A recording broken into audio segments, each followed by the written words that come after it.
Good afternoon, everybody. I hope you're having a wonderful day, and this is another video on Lego Fortnite, specifically how-to video. Sky, can you please get out of my way? Wow, you've messed the shot up. Anyway, just before we get started on this one, if you enjoy it, please hit the like button, subscribe if you are new, hit that notification bell icon if you want to stay up to date with all of the future uploads coming up on the channel with Lego Fortnite and Lego Battle Royale? Fortnite Battle Royale. Also, we have memberships on the channel now, so if you want to support the channel in a monetary way, it is overwhelmingly appreciated. I really love all the love that people show the channel, and if you want to do that, that join button is there, and I thank you ever so much if you do. Also, if you're buying anything from the Fortnite shop, make sure to use a creator code. My creator code is Danconia. Make sure to just hit one in there, because it costs nothing and it will support the creator you want to support the most and love watching. Anyway, this is a Lego Fortnite video. In this one, well, we know there are a lot of different benches in the game, and they all have different purposes and do a lot of different things. In this video, we are going to go through every single one of them. This is my YouTube world. This world now has every single bench in it, and I'm going to take you through them all, what they do, and how to use them. How to use them, that's a stretch, but what you're going to get from them when you do make them, and how important they are to your Lego Fortnite world. So without further ado, let's get into it. So let's get into this then, and let's start off with what you will start with in your Lego Fortnite world, and this will be obviously the crafting bench. This one, it won't look quite like this one because this is a maximum upgraded crafting bench, but it'll look a bit smaller than this. But this is what you will start off with. This is where you're going to craft things like your pickaxes, your forest axes, your shovels, but also your weapons. So crossbows, daggers, long swords, shields, but also what's really crucial, this is one of the most important things in the game. Totems and charms get made here. So these are crucial for going to places like the dry valley. You'll need the cool-headed charm to resist hot temperatures. And then in the frostlands, you will need the inner fire charm to resist the cold temperatures that are in the frostlands. So this is definitely the first step. It'll also give you things like downlying gliders and grapplers, also a torch, which comes in very handy in caves, and dynamite and arrows. So that's going to be one of the most crucial things you will need. But alongside this, you will also need the lumber mill. The lumber mill is where you're going to make the rods of all different wood in the game. So frost, pine, flexwood, knotwood, and wooden rods, alongside planks, which are also needed. So these are sort of your essential building materials for the things you make. Because when you look at some of the things in the crafting bench, they need rods. So you can't make these things until you have a lumber mill. The only things you'll be able to make is the lowest rarity forest axe and the lowest rarity pickaxe, I believe. Yeah. So that's the next thing that comes in super important. Okay, this is where we start stepping it up a gear. We're going to keep it be isolated to building stuff right now. So next up, I would say, is something like a spinning wheel. Spinning wheel is where you can make things like drawstring, cord, heavy wool, wool thread, silk thread. All of these are component materials of more complex stuff, but also you will need things like drawstring to make a crossbow. And that is extremely important when taking on things like brutes, in my opinion, because you want to keep the distance between you and the brute, which means you want a ranged attack, and the only ranged attack in the game right now, really, is that crossbow. So that's going to be really important, alongside the stone breaker, because this is where you start making slabs of the stone material that you're collecting, the granite, the marble, the obsidian, later down the line. This will then feed into building more and more stuff and allowing you to get higher rarity things to make your life a lot easier, to allow you to do more damage, and basically simplify your life in Lego Fortnite. For example, this oven can't be made without this stone breaker. So that's the stone breaker, and it's a very important piece of machinery in the game. Because the Stonebreaker also works hand in hand with this gem cutter, because this is where you can get cut amber and cut ruby. So this is basically the refining machine of ruby and amber, and you're gonna want a lot of this. I can't lie, cut amber is pretty useful, and I've got a lot of stacks of it now thanks to Meowscles. So actually no, I think it's thanks to Sky in this world now. I think Meowscles is now on the metal. Anyway, so this is the next step on your bench life, if you see what I mean. This is where things can start becoming a bit more automated, because when you're getting this, if you have your village completely leveled up, you can assign someone to do the cutting of the amber, so you will have loads of amber, cut amber available to you. That's super useful. And also that works hand in hand with the metal smelter, because this is where you can make copper bars. And I love this.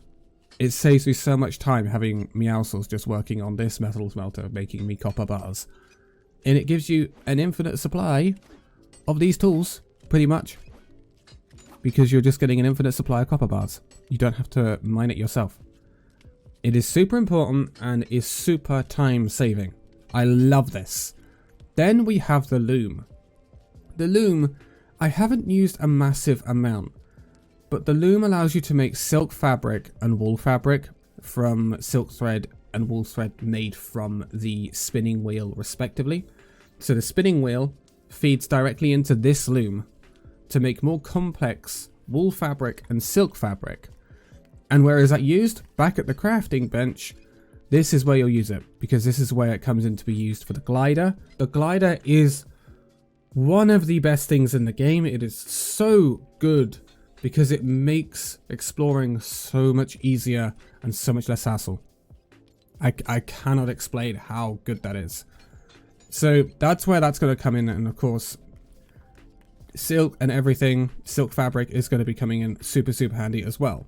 But I think I've now covered all of, apart from the essence table. So that's all of your building stuff. The essence table is kind of in a category of its own. This is where, if you're used to Minecraft, it's basically the same as enchanting. So you have 3 slots on every weapon and every tool. So this is crossbows, pickaxes, daggers, swords, axes themselves. They will all have 3 slots.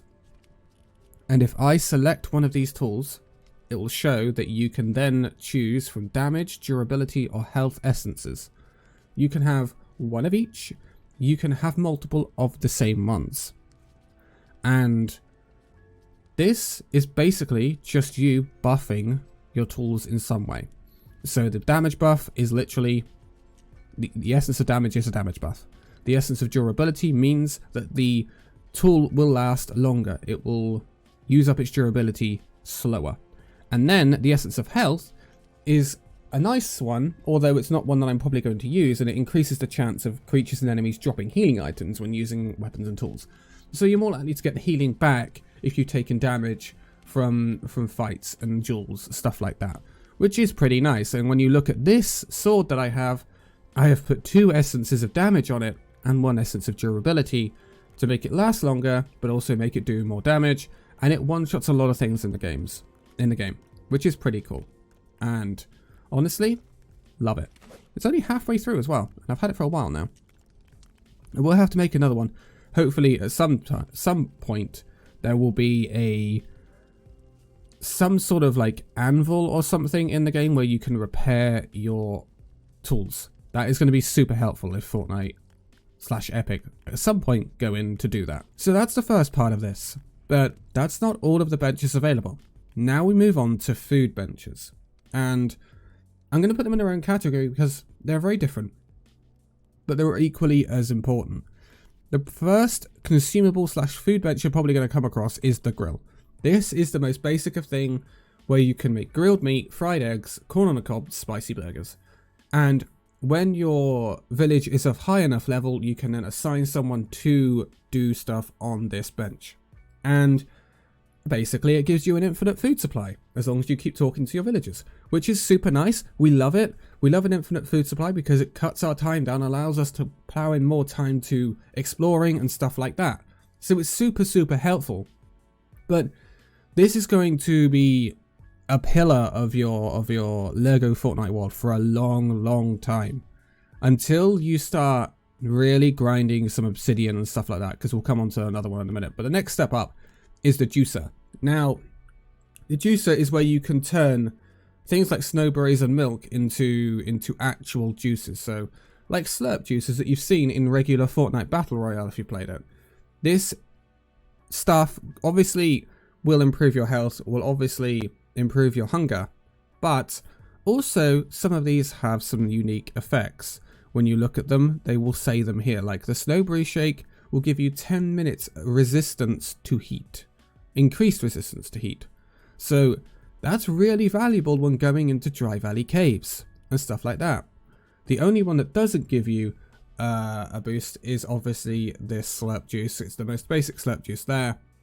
And a lot of the time you'll see these juices on the ground as well, coming from chests and stuff like that. But this is the option to make this as well. And I believe you can assign a villager to it if you want to.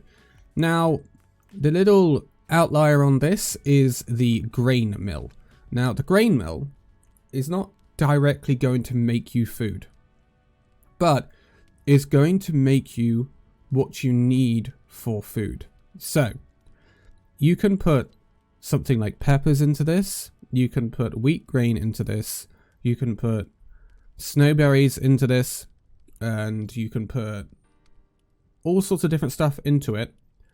It will break it down into component parts. So it will break down wheat grain into flour, it will break down peppers into pepper seeds, it will take the seeds out of anything that is grown on a plant. So pumpkins as well, all of this.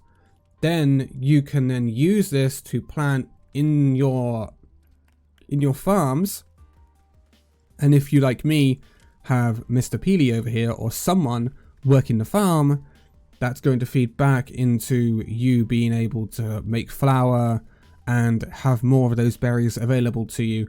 Berries aren't the greatest source of things, don't get me wrong, but they are pretty handy, especially peppers, for working around in the colder areas, because they give you a quick quick cold resistance.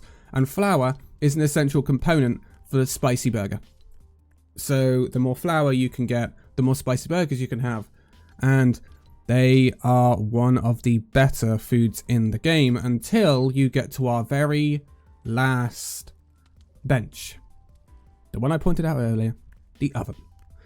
The oven is the last bench here, if you see.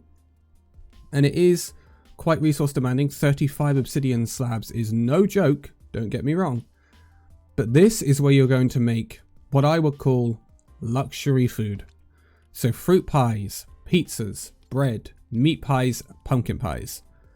These obviously require slightly more advanced ingredients. Not necessarily for the meat pie, but you'll still need that flour. But when you get up to things like pizzas, you need cheese, you need flour, you need spicy pepper. But this is going to regen you 25 hearts. 25 hearts and 20 hunger. That is a lot of regen. Just the fruit pie as well, which actually has, in my opinion, apart from the flour, which you can get if you have the grain mill, the fruit pie doesn't have that high demand if you have a little farm going. So snowberries, raspberries, and slackberries. This is again 8 hunger, 15 hearts. So this is the high level of food in the game, and this is where the oven comes in. I've not tested it yet, but if I take the grill away and probably assign beef burger to the oven, I'm sure he will make this stuff, which will be massive. And it means you have to carry less food around with you, because if you start making things like fruit pies or pizzas, then you won't need to take as many with you. And it's now telling me that I'm hungry in the game. So that timing is wonderful. But those are all of the benches available in Lego Fortnite up till patch 28.20. We don't know what's coming in the future. I personally hope an anvil to repair weapons is coming in the future, but stuff could come in the future that won't be in this video. If there is a significant amount of stuff added in the future, I will update with a new video. But for now, this is what's in the game. And it's super cool. Make sure you take advantage of it. Make sure you have villagers as well working on these. And it will honestly make your life a lot easier in Lego Fortnite. I hope you've enjoyed this one. Thank you for joining. And I'll see you guys in the next one. Bye bye.